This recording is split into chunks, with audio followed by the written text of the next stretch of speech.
Good evening and welcome to Helicon West, everyone.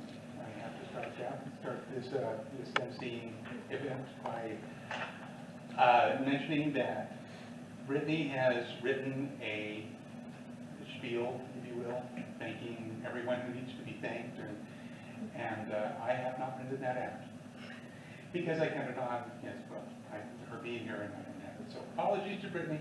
I will do my best to muddle through. First and foremost, we'd like to thank the Arts Council logo for this building. Is that what I believe that's what it is? We'd like to thank our library partners and Cafe Ibis for providing coffee. We'd like to thank, of course, Star, our proprietress, without whom Helicon wouldn't even exist. And as head of the Writers' Cache, I'd like to thank everyone for the opportunity to read tonight. We're going to have a great time. I will muddle through as best I possibly can. Star asked me to mention that the Friends of America's Air Library Lecture Series are hosting a lecture by Dr. Janine Johnson called Anticipatory Intelligence and 21st Century Threats on September 28th at 7 p.m. This is, I'm certain, is in the America's Air Library, room 101. If you're interested, there are flyers here for you. Thank you, Jill. We were going to have some Zoom readers. Unfortunately, the internet is down, so we're going to have substitute readers for whom we are very grateful. Star will be going last for reading for Felicia. The sign-up sheet is right here. Thus far, there's only one name on it. Feel free to go out and sign up. You'll have plenty of opportunities to do so. Our first reader tonight will be Chad Van Zanten. Chad Van Zanten writes outdoor essays and short fiction. He is the author of On Fly Fishing, the Bear River Watershed, a new collection of fishing essays about fly fishing, the Bear River and its tributaries. Chad is the author as well of On Fly Fishing, the Wind River Range, which was selected in 2019-2020 as the Book of the Year by the League of Utah Writers. His fiction can be found in his short story collection, The Key to This Whole Entire Theme, as well as numerous anthologies. Chad lives in northern Utah, where he works as a professional editor. When he's not writing, he's fishing. The opposite is also true. Chad. Yeah, Chad.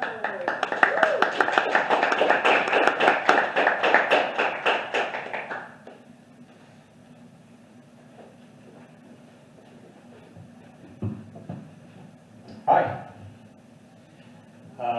Okay, so I'm reading a story that's pretty old. I don't remember when the very first time that I read it at Helicon West was, but I know that it was printed in 12-point Times New Roman, and I read it through my normal corrected lenses, and today it's printed in 15-point. Yay! And I have no lens, no line baffle. It's called 105, and it's short fiction. On our first trip to California, I noticed Dad sat a little taller in the driver's seat and drove with a certain extra swagger.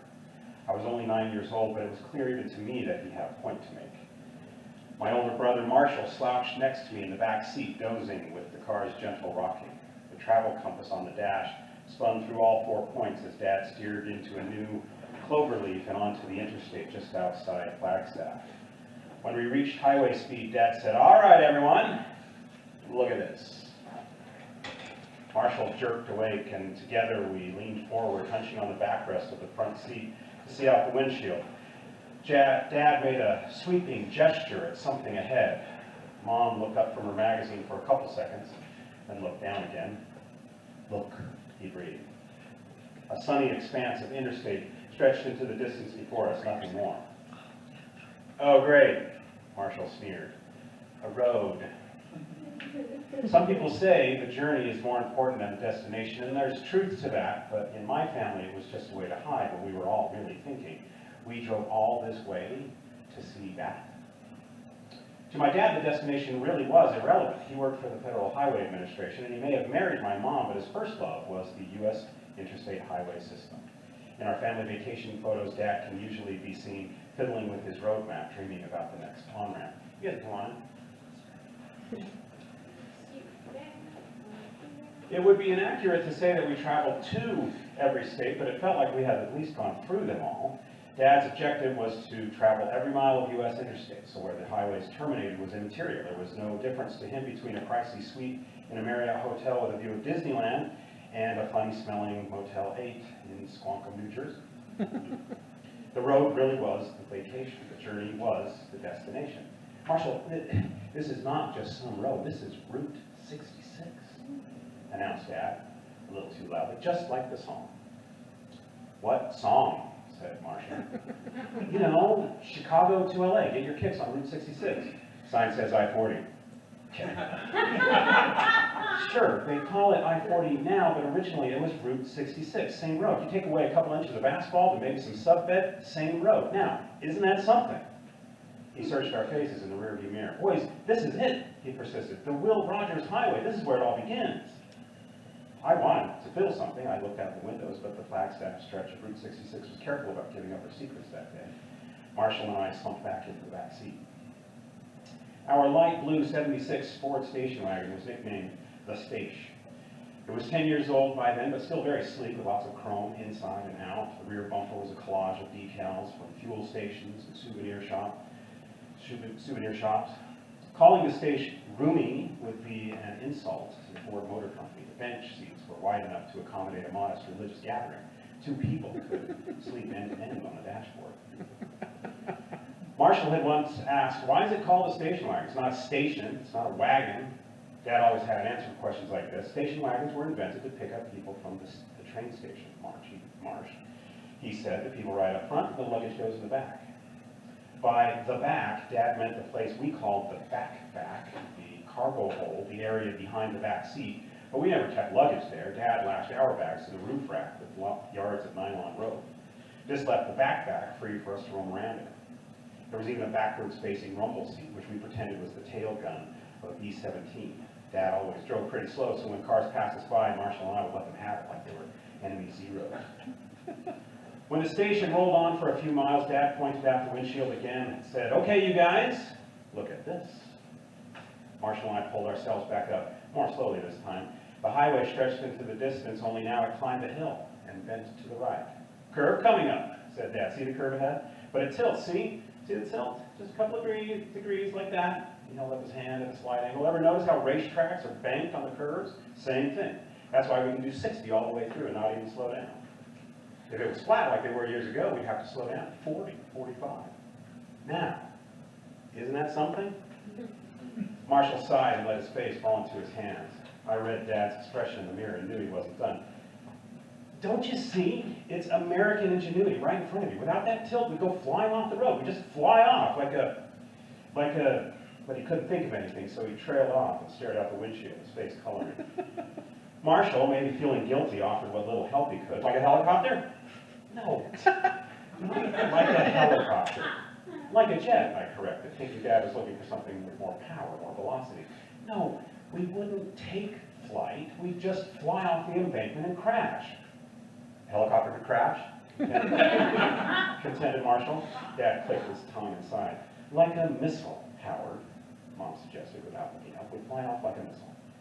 Well, okay, maybe, said Dad. This is a little better than a helicopter anyway. Marshall was fond of helicopters. Why not a helicopter? Marsh, it's not about that. It's about the road design. It's about the tilt. Just look at that tilt. Forget 60, the design speed is probably 90. We can do 100 all the way through.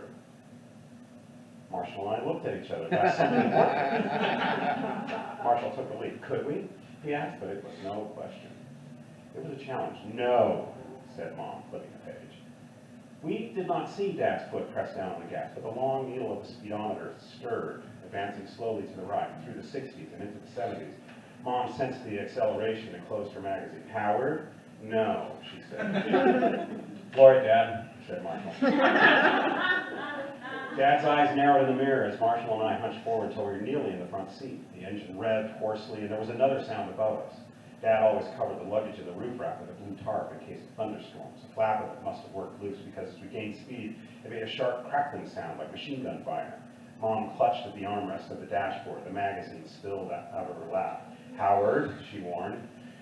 The stage shot past a gently bouncing U-Haul van, put on steam, and zipped past a red sports car, something that had never happened before. "That was a 280Z," said Marshall, turning and pointing as the car fell behind. When the speedometer needle pushed up through 80, the stage began to shimmy. We overtook a Lincoln Continental, but now we were climbing the hill. The old engine struggled against gravity, and the curve was coming on fast. "Come on," growled Dad. He looked down at the speedometer, not to see how fast we were going, but to address the stage more personally, more directly. "Come on, baby." As the stage rocketed into the curve, we were pulled toward the driver's side with surprising force. Dad had started out with only his left hand on the steering wheel, using the other hand to gesture emphatically. Now he perhaps thought it would be a show of weakness to bring his right hand into play, so the sinews in his skinny forearms stood out as he worked one-handed stand the road. The stage strained to swerve straight, cross oncoming traffic, and plow through the guardrail. And I wondered what it would be like when it did. Helicopter, jet, or missile? "Marshall, Nathan," Dad muttered, "you boys better buckle up." The stage was fitted with heavy straps that met the technical definition of seatbelts, but automobile crash safety had yet to catch on in those days. Seatbelts were for race car drivers and astronauts. Passenger car designers seemed more concerned with figuring out all the different places where little chrome ashtrays could be installed. Our seatbelts were used so infrequently they had worked down into the upholstery and were hard to find, and they were only used as restraining devices when Marshall and I misbehaved.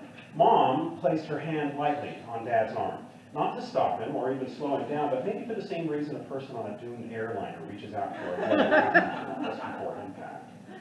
Dad took this for a signal that the situation was deteriorating, brushed off Mom's touch, and took the wheel in both hands. The muscles in his jaw pulsed, and his eyes gleamed as though he were contemplating the age of the car's tires or the integrity of the racking pinion or the half a dozen other components that might choose that moment to fail. Centrifugal force pulled harder as we accelerated. Mom slid halfway across the bench seat and listened so deeply it looked like she was scrutinizing the dial of the radio. Marshall and I gripped the seat back furiously to avoid slipping down behind the driver's seat, but our eyes darted from the road to the speedometer and back. Marshall shouted, "Faster, faster, faster," but we could barely hear him over the engine sound, howling tires and the crackle of the tarp overhead. The stage bucked and shook like a space capsule re-entering Earth's atmosphere. Dad had abandoned any facade of fatherly composure.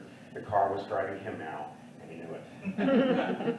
He wore a bare-teeth test pilot grimace as he fought the car yard by yard until at last the speedometer needle touched the 100-mile-per-hour hash mark.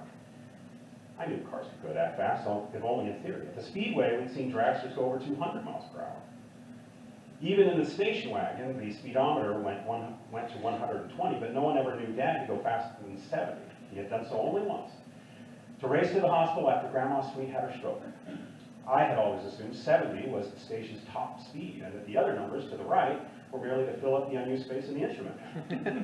Now the needle trembled over the 100 mark, and I thought surely the car would speed forward in time, or at least into another dimension. Marshall hollered, 100, 100, 100! Mom whimpered, "Howard, enough!" Dad did not slow down. The hypothesis was that American ingenuity enabled us not only to reach 100, but to maintain it through the turn. Dad knew the exact point where Route 66 returned to a straightaway, but he dared not cheat American ingenuity out of one single degree of that curve, so he kept the hammer down for another 200 yards, just to be sure. I could hang on no longer. When I let go of the seat back, I knocked Marshall off too, and we fell together behind the driver's seat. But in the split second before I tumbled down, I saw the speedometer read 105. Only then, the engine's blast and the squall of the tires receded. The blue tarp on the luggage rack was reduced to an occasional flapping. The transmission eased out of overdrive, and eventually, so did Dad. He took a few deep breaths, and then he grinned. "Like a meteor," he said. I heard my mother retrieve her magazine and scoot back to the passenger side. "Howard," she said, "just drive the car." Marshall and I lay in a heap where we had fallen behind Dad's seat. The stage had not shifted in time or dimension, but I felt a new awareness, not only to the physical world, but to the universe of what is possible. Marshall laughed and cheered as he climbed back to his place on the bench seat. I arose cautiously, as though when I looked through the windshield again, everything would be completely different. Good luck. Thanks.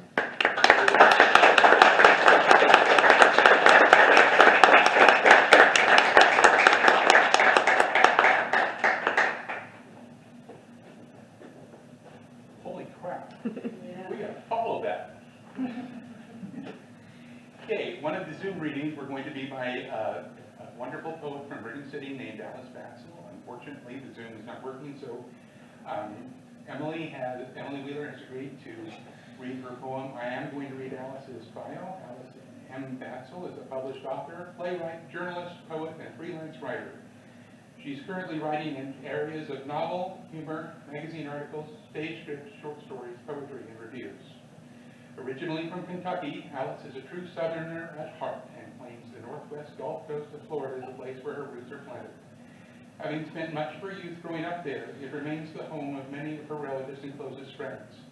She has maintained a lifelong love of collecting seashells and sand dollars and enjoys spending her time at the beach.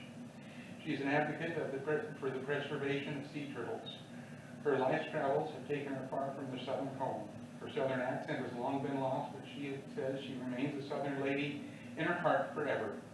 She and her husband currently reside in a small rural community at the base of the majestic Wasatch Mountains, and she feels blessed to be able to call both Florida and Utah home.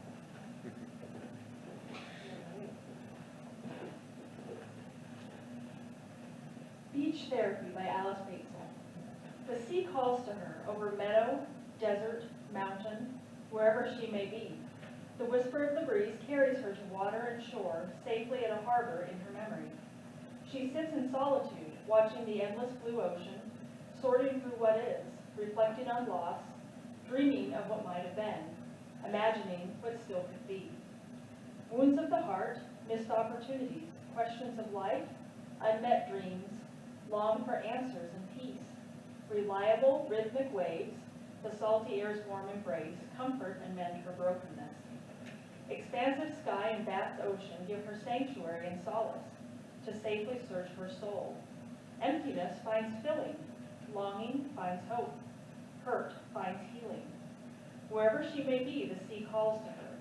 She answers with willing heart, mind, and body, transporting her through time and space.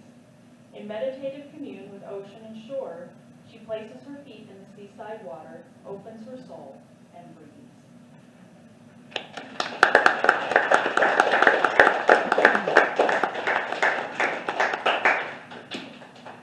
Thank you, Emily, and thank you to Alice. I am remembering the preamble that Brittany reads every time, piece by piece. At this point, I have to acknowledge that we are meeting on the ancestral home of the Shoshone Nation, and respect that deeply. Also, we have more room for people to sign up for the open mic portion of the evening. And the authors today are all in these three anthologies here, should you be interested afterward to purchase. Our next reader will again be Emily. Yay! I'm going to read her bio, but the story she's going to read, I just want you to have a little background on this. The story we were publishing this lovely book right here. And one of our authors dropped out due to a conflict. And in 24 hours, Emily wrote this story to replace it. Oh my goodness. Emily, Edie Wheeler is the author of several short stories and over a dozen books, including the Whitney Award finalist and A Proper Dragon and Born to Treason.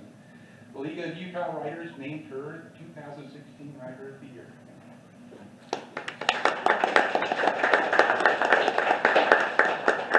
And I will say that the reason I could write this so quickly is because the character in it, the abuela in it, is based on my husband's abuela, who was a kind of scary lady. so I didn't have to reach too far into my imagination to create this story. This is called Hunger. Most of the lights were off in Abuela's little bungalow when I arrived. Why do old people like to sit in the dark? I balanced the grocery sacks while digging in my purse for the key. My finger hooked the ring, but when I pulled it out, I fumbled it. It fell to the concrete with a metallic ping. I groaned and set down the bags to get the key. When I stuck it in the deadbolt and turned it, I found that the door had been unlocked all along. Oh, Abuela, I said under my breath, gathering the sacks again. The door groaned when I pushed it open. I flipped the hall light switch, but nothing happened. Burned out. Another thing on my to-do list. Charo, is that you? Abuela Rosario called from the living room. I dragged my keys onto the dining room table with a clunk and hurried into the dark kitchen to put the groceries away. I was surprised that Wella heard me over the TV. At least her ears were still good. I clicked on the lights. They were the old fluorescent tube type, and one of them buzzed and flickered before settling into on. The kitchen still seemed too dark. Time to get those changed, too. Charo? Wella's voice cracked. I shut the fridge door firmly on the milk and cheese and rolled my tight shoulders. Here we go. It's not Charo, I called. It's Laura, your granddaughter. Some days, Abuela remembered. Silence answered me, though. That was new. I put the cereal away, casting a quick glance at the old gas stove. Baby logs hugged each knob. Abuela would not be trying to cook again. I hadn't been able to get all the smoke stains off the ceiling from last time. But there was plenty of bran cereal with raisins, Abuela's favorite, plus bananas, yogurt, and other things that didn't need to be cooked. I would make a real dinner if Abuela didn't chase me out with a broom. The sputtering fluorescent tube zapped and went out. I groaned and turned around. Abuela stood in the kitchen doorway. I gave a start but quickly regained my composure, and I smiled. Be patient and cheerful, the doctor had advised me. Are you hungry, Rosario? It had to be Rosario and not Abuela, because if she didn't remember me, Abuela made her angry. She rubbed her arms. A bruise marked her skin with a purple crescent. I spotted another farther up her forearm, faded now to a sickly green. Had she been biting herself? It looked a little small for that. She probably didn't even recall how she did it. A chill of uncertainty settled in my stomach. Maybe it was time to admit she couldn't live alone anymore, but moving her would be upsetting. You're not Charo. She watched me with vague, nervous eyes, one of them clouded blue by a cataract. Good luck getting her to see a doctor about that, though. It was one of the bad days. Most of the days were bad lately. Stay calm, redirect. No, Charo couldn't come today. Charo, my mother, had died 3 years earlier. Would you like soup for dinner? It doesn't work, Abuela scowled at the stove. I can fix it. Are you hungry? Abuela glanced back at the living room. Do you have enough for everyone? They're all hungry. Sure, there's plenty. Abuela often talked to her dead husband and sisters. Thought that they were still around and visiting her. Who knows? Maybe they were. It used to creep me out, but now it was just part of the game, like a child's imaginary friends. I grabbed a pot from the cupboard and took the safety knob off the front burner. A cold arthritic hand clutched my arm. They stole my remote control. They keep changing the channel. Okay, I'll come help you. I left the pot and headed for the hallway. Usually Abuela led the way, but today she hung back. The dark hallway creaked, and I thought I saw a shadow move in the living room. My breath caught. The door had been unlocked. Had someone broken in? I grabbed a stick umbrella from the hallway stand and snuck down the dim corridor. A woman screamed from the living room. I jumped and tightened my grip on the umbrella. Just the TV. I peeked into the living room. The TV blasted some old slasher flick, but otherwise the worn couch and chairs looked exactly as they always did, as they had since I was a child, except more faded and threadbare. Are they gone? Abuela asked, patting up behind me on slippered feet. I let out a tight breath and set the umbrella down. There's no one here. The doctor had warned me that Abuela would get more confused.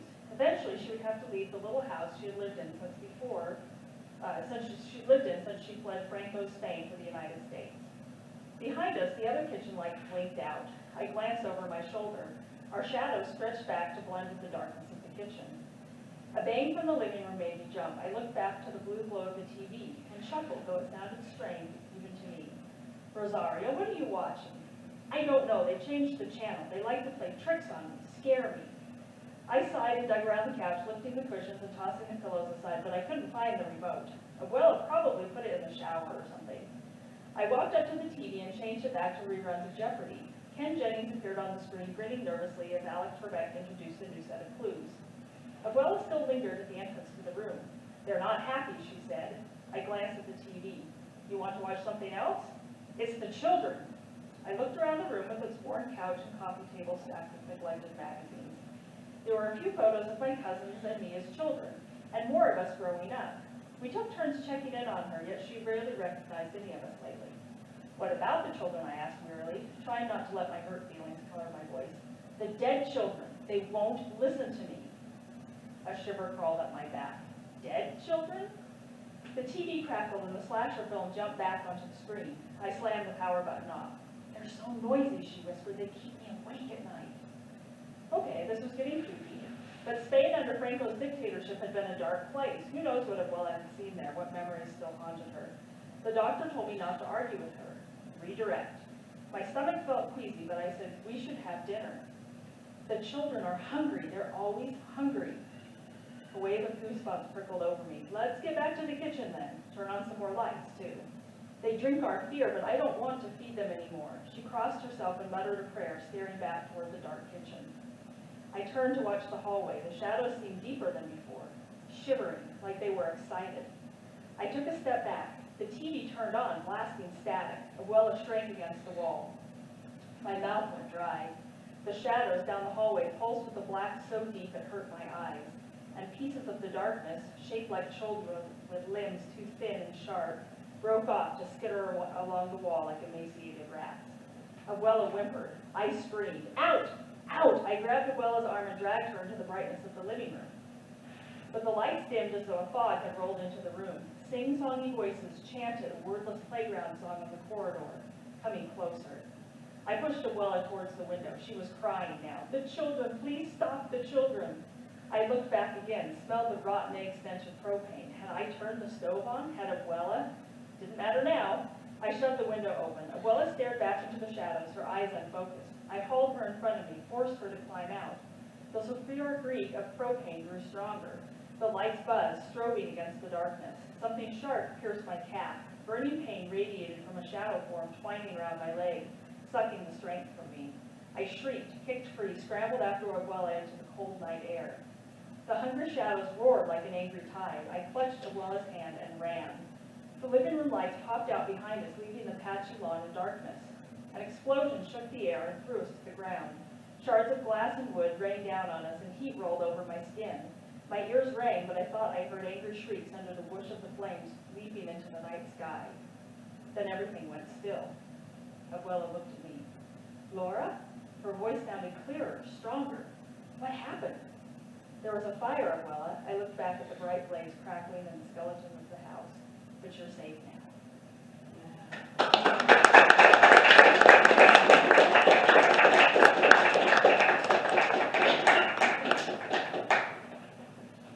Happy Halloween, everybody.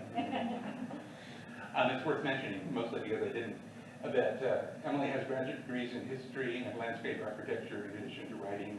She sometimes consults for historic preservation and teaches history. Now, this seems like an excellent time to remember that Helicon West is live and uncensored. We hope that's okay with you, but we don't really. Our next reader is going to be Erin Tim. She's going to be reading one of my favorite poems from her husband, Isaac Tim. I'm going to read Isaac's bio, but let me tell you, Erin is awesome, and she sells the crap out of this thing, so it's going to be a lot of fun.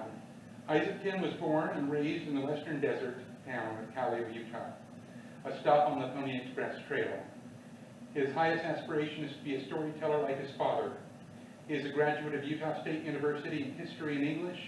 His poetry and other short stories have won numerous awards. Erin.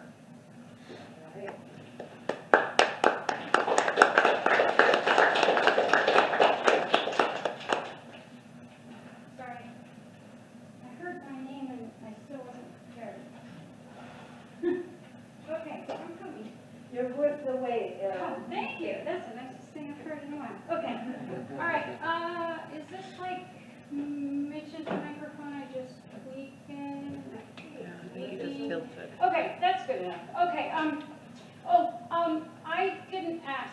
Tim, I have a poem of my own. Should I read that now or later? I signed up for the At thing. your leisure. Do whatever you want to do. Okay. All right. I'll do it. I'll do it now then, because I might have to leave early to catch the bus. Okay.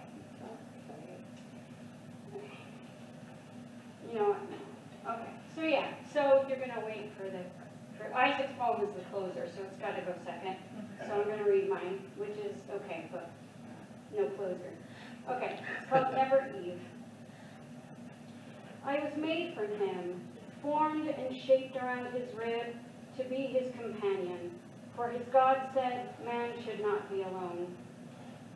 Yet there was nothing for me to do. The man had named everything before I was made. Nothing needed tending. I wander among the blooming roses. Red ones draw my eye. Their deep shade and ache. My hands run over soft aspen bark, linger on rough elm.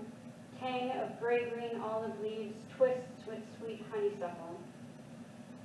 I am unnamed, a trifle among his possessions. He speaks with his God, plays with the sleek panthers, chatters with the monkeys. I am lonely. Walking deeper, I find the garden's darker pathways. The serpent follows. There is a tree I am told to avoid. I sleep under it. Sun shines through wide green leaves. Large branches hold me as I climb. I find large magenta fruit. Lightly I hold it. Its hardness is warm against my skin. You feel something missing. The voice is deep. His hand cups my cheek. He is firm and warm like the fruit. Wrapping my hand with his, he pulls. Forbidden fruit fills our cupped palms. Lucifer, he says. I have no name, I reply. Of course you do. Speak it. I pull back in confusion. He keeps you ignorant, but you need not be. With sure hands, he breaks open the fruit. I look inside, see ruby gems, taste a tart promise. My empty space is filled. I run with Lucifer, my light bringer. Speak my name, Lilith. Know myself, a storm goddess. Thank you.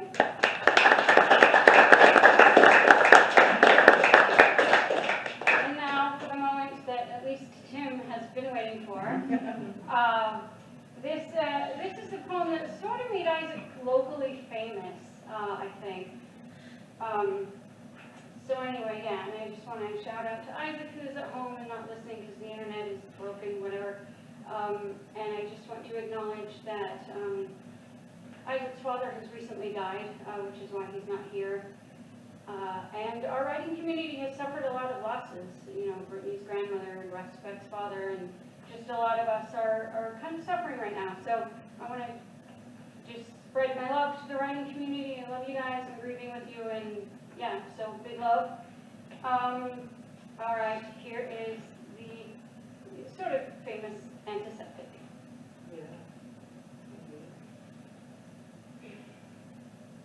Hot nurse with such light scrubs, lay your healing hands on me. At 16, I'm all goosebumps with my bare feet and gown. Hot nurse leans over, smells of lilac. Not nurse, but doctor. I'm embarrassed. Such a crumb to assume all women nurses. Hot doctor, with such light scrubs, lay your healing hands on me. She does her tests with a rubber hammer, then, warm hands in mine, tests my strength, my power, how well I can push and pull. Adolescent male, Becker's muscular dystrophy. No noticeable change since last. She smiles with her perfect teeth coyly over note page and leaves. I feel warm and flushed. I kick up my feet, knock over a tray. She comes back in, very grave. She has caught me, now, punishment. Looking to her right to see if we are alone, and then comes in unsure. All those teeth again, but no follow-through to her deep green eyes. Then she blurts out, I don't know if this has been addressed to you, but it would be unwise for you to have children. Then pausing, there are no changes to your health that I've found. Here's the attending. From the right comes the boss doctor in his long coat, so crisp and white. He smiles at her, approving of a hard job so well done by a young intern. She does not look back, just leaves. In her path, lilac over antiseptic.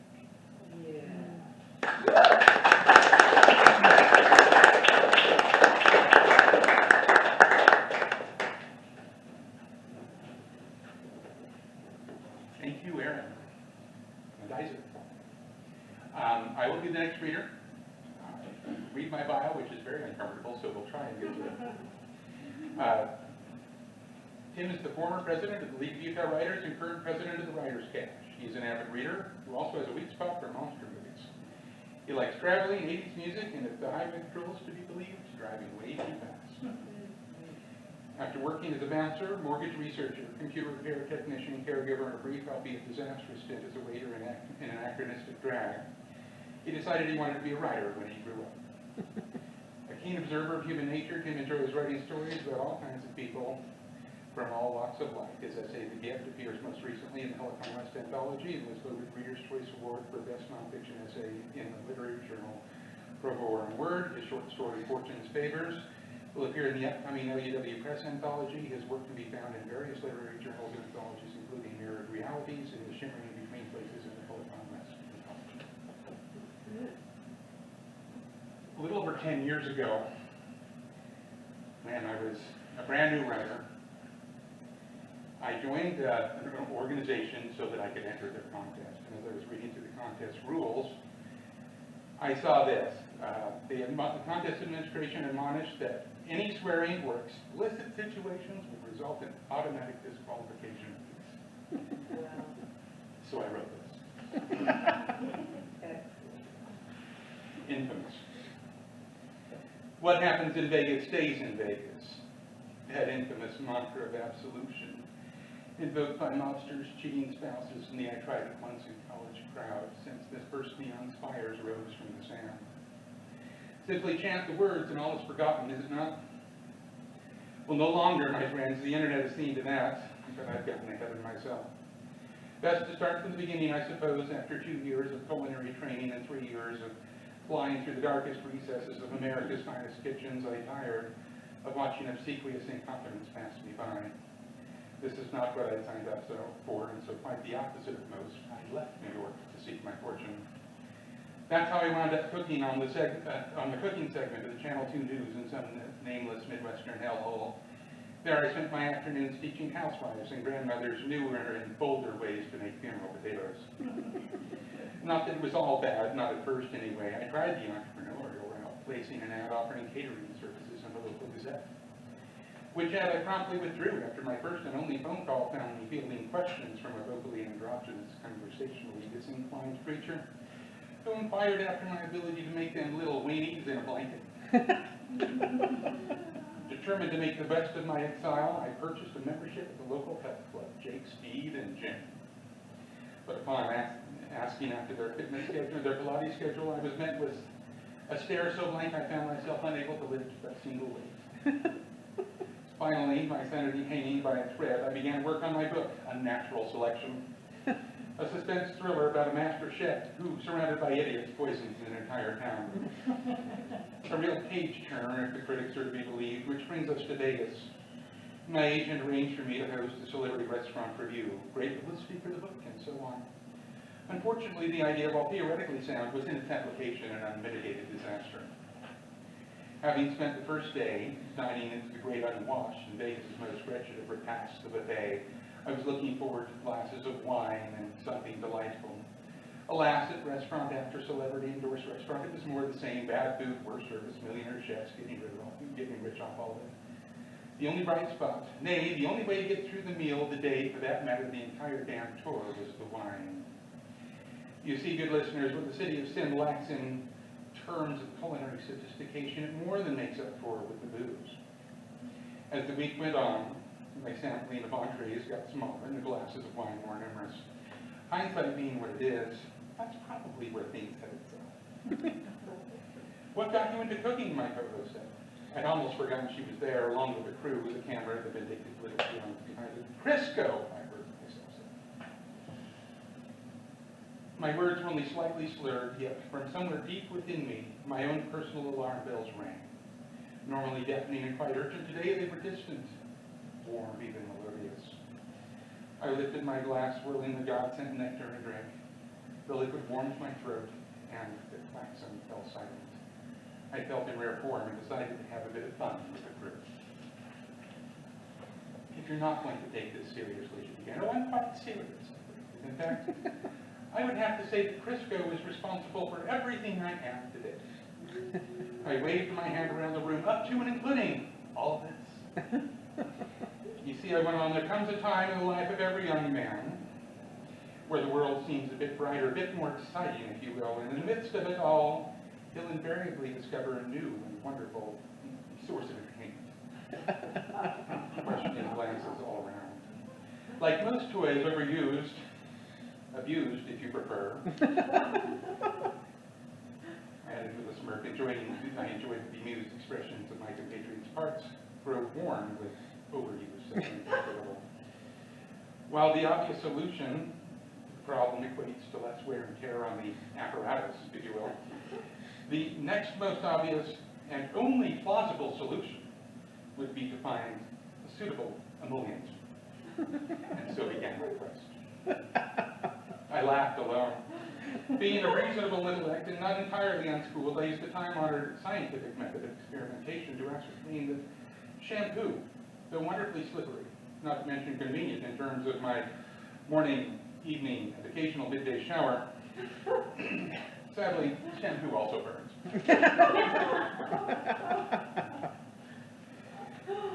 Mother's hand cream worked delightfully well. However, the fragrance of lilac emanating from one another region seemed difficult to explain in a locker room situation, as with the need for copious amounts of lotion to mother. Is this your idea of a joke, my co-host asked? Vaseline! Looking her right in the eye, was likewise eliminated, owing to a consistency so thick as to leave one feeling like a recently greased axle. The cameraman and grid overlapping. Suffice to say, my search did not go well, but with moderation being my only other choice, I redoubled my efforts. If a suitable compound existed, I would find it. Through thick and thin, I searched, and then came the day Mother asked me, was baking cookies, and asked me to grease the sheet. I rubbed the short bean onto the pan, and alarmed. Eureka! Light, easy, clean up, and quite plain as my search was. Where did all of my, Crisco go? I swirled the contents of my glass and bouquet, as I recalled that fateful day. Correct. The one factor I left out of my experiments, the law of supply and demand. I have to think fast. I used it, Mom, sorry. You used it?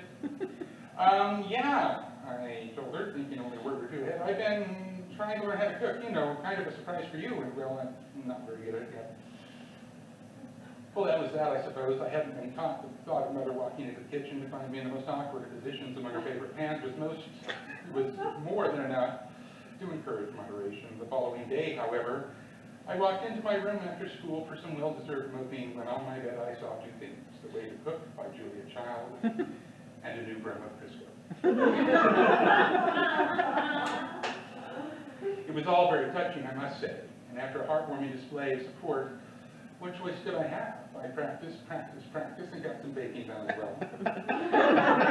After graduate came culinary school, and then voila, thanks to Crisco, we are here today. Well, I thought the story entertaining and the telling of it flawless, as judging by the comment sections of the crowd on YouTube. Unfortunately, the TV station did not. I found myself unemployed before the flight could touch the ground. The hardest part was telling Mother, of course it would be, wouldn't it? Then a funny thing happened. Sales for my book went through the roof, the top shows began calling, and here I am hosting my own reality TV show, Masturbate. I know, it's not exactly the high road, but as Mother always said, when life ends, you lemons.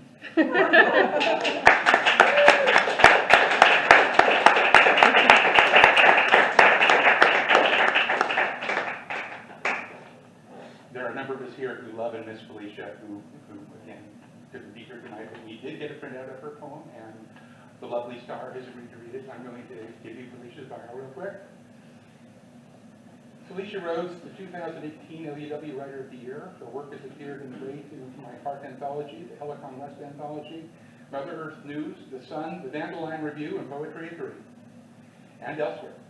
She has been a featured reader at poetry readings and a writing contest judge. She currently resides in Brooklyn, New York, where she enjoys teaching, walking, and communing with her themes.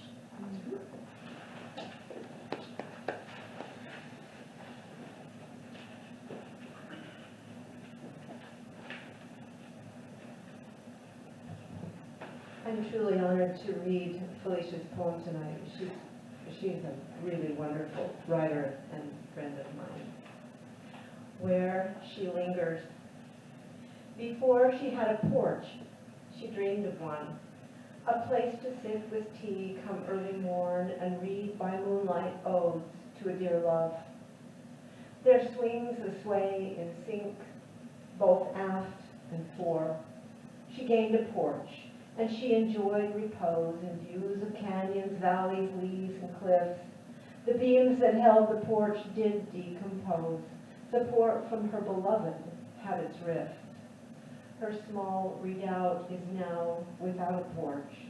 She lives alone and drinks her tea inside.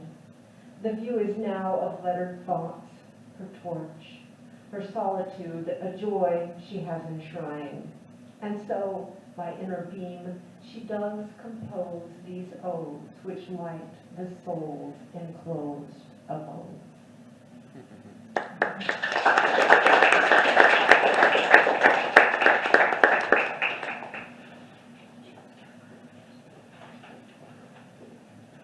Thank you, Star and Felicia. And is there anyone else who would like to sign up for the open mic portion? I'll call you up three at a time. Ronald Jensen. I'm thinking Kay. Is that correct? And Aaron. You've already read yours, right, Aaron? Yeah. So we'll go with Bill. Which Bill? Well, it says Bill, so I would call That would be me. Mystery solved. But Bill's a rather common name. As it said, mystery solved. Ronald Jensen, then Kay, then Bill.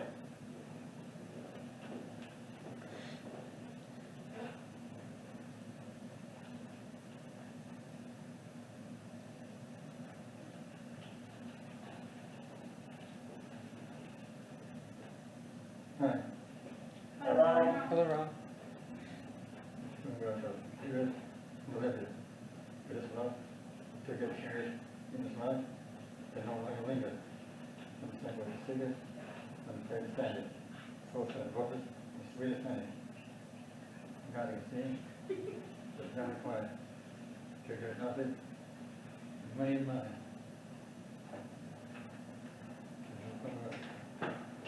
Call in the find sound. Joy my feet.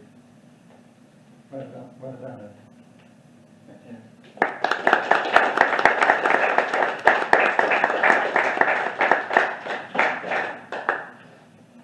My name's Teo. Thank you for offering the audience. Last year was the first year in anyone's memory or written memory that the Bear River didn't make it to the Great Salt Lake. Logan River, Little Bear, Blacksmith Fork also. Dry rivers, like everything that moves, sing. They stop moving. I can't write poems like this. This is called River Song. Oh, by the way, a notable piece of Utah legislation went through, and for the first time that it became civilized, it is now legal to leave water in the river. You can donate. You can, yes, that's significant. We're on the move also. Wind, rain, and sun pattern stories upon the river's surface. These stories go unnoticed by big water mussel fishes held deep within the river's current. For big fishes are the river's stories. They come from within, and the waves that flow down their spine as they hold against the current are the river's songs, are the throbbing chants of eons of river time, songs that follow the curves of the earth to her seas, songs that carry the flesh of the earth to her seas. In the ribbed flesh of their bodies, these fishes manifest the river's power. If you are chosen by one of Neptune's own, tying into one of these fishes, as they say, you can feel the song and power of the river sing through your fly line as a chord hums through a guitar string. You can feel the power of the river's story as it flows from the river into your heart. You see, it pumps faster now. And if you should eat one of these fishes, then the song is inside of you. And never again will you be near a big river without stopping to listen for that song. You might ache to spend some time, perhaps a sun-speckled lifetime, along the river's banks, hearing the river's stories. And if you should grow old in this fashion, a strange thing might happen. It might happen, and often does, that you will become the river's story. That where you go, so will go the river. That you will carry the river, and the river will carry you. Where you go, the songs and stories of the river will also go, until you too are washed to the river's end.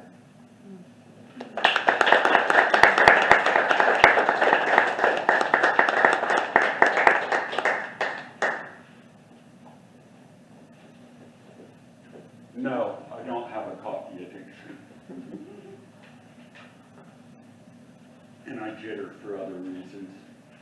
So I went to an American military high school in Europe. That's a story every day. But this is one particular story I'd like to tell you about. It's called the Law Enforcement Agency Alphabet. I was sitting there eating lunch off school property in a guest house. That's a bar. When I looked up, and there's about 8 military policemen there. They want to talk to me over at the principal's office. I was always blamed for everything that went wrong in our school. I was in Italy and got blamed for something. But it seems that a few days earlier, when we unloaded a flask of mercury and put in the secure chemistry cabinet, why they put the secure chemistry cabinet for the whole 7th Corps in the high school, I'll never know. Well, it seems some of the mercury was missing. 1 flask of mercury. Now, a flask of mercury is about, the big size whiskey flask that some people have. I didn't have to carry one of those because I could go over to the bar. I had a note from my father that said I could go over there. But that's another story. Anyway, it was missing. And I went into this room, very much like this room, the whole room. And there was one little table like this, with 1 chair behind it, and 1 little notepad. And that's where I was instructed to sit. Now, all my friends have been sitting out in the hall, the ones that helped unload this stuff and put it, the general's daughter, the colonel's daughter, the colonel's son, the sergeant major's son, they're all out in the hall. They had all been interviewed. I got to go last. And they wanted to know what I did with the mercury. We had the FBI, the CID, the NCIS, OSI, the German terrorism police, national security, and people from the embassy. They're all there, all staring at me as I'm sitting at the table with my little notepad, which I found out was to be for my confession. When they told me that, I threw it in the garbage can. They claimed I had a bad attitude. They asked questions. Why did I take the mercury? Every freaking one asked the same damn questions over and over again. And finally, after a good 45 minutes, I said, guys, what did I do? Put this flask of mercury in my pocket and walk out with it? And one very erudite fellow said, yeah, that's what we think you did. I said, well, let's go down and look. Maybe the mercury is misplaced. So, whoops, that was a bad idea. Okay, I'll spill it on the carpet, not really. So we go down there, and sure enough, there's a flask of mercury missing. We're all in there. All the alphabetic police agencies, and all the fellow students, and all the inmates. And I said, so, would you like to pick up that flask of mercury and put it in your pocket? And the guy goes, yes.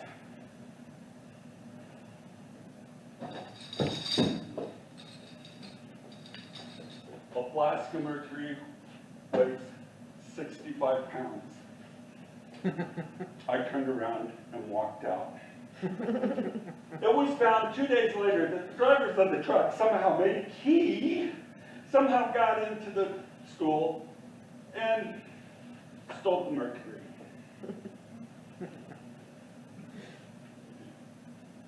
By the way, they never blamed me for the stuff I actually did.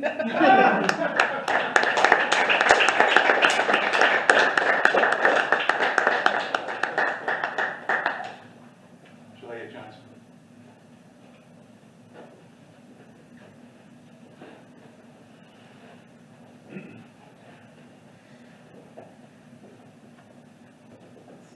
Julia Johnson.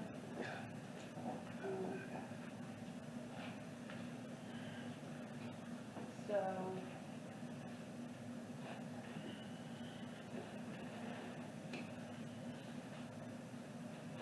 this is called amethyst glow. Perfection comes in broken moments when she thinks no one could possibly see her, for her intricate light, for the difference that she desires to make. The essence of her purple soul is left without flourish in this desert land. Her brilliance fades like a dim lavender hued stone, scattered among the rocks. She crosses paths with a friendly sword. He picks her up, almost sees her brilliance, and he wipes away some dust accumulated among the fierce winds of time. Then he thinks, there is some beauty here. How can I use this stone to enhance my favor? To build my mansions? One more swipe? Her countenance begins to glow. And then he fears she may be too much, perhaps the centerpiece too lovely to display. His light might pale in contrast. So he chisels her away. Fractured light brings disarray, and as it's been before, she is tossed aside. Once more overlooked among stones in water's path, damaged edges become worn soft and smooth. This time, not a stone collector, but a gem master picks her up, sees her work, carries her close to his heart, uses his claw of tender care. His chisel reveals faceted symmetry. Her new heart catches light, reflects it in a magnificent shine, allows her to tell her story that others might see perfection shaped after the brokenness of some ravaged days, that they may find their own lovely grace fashioned at the Master's hand.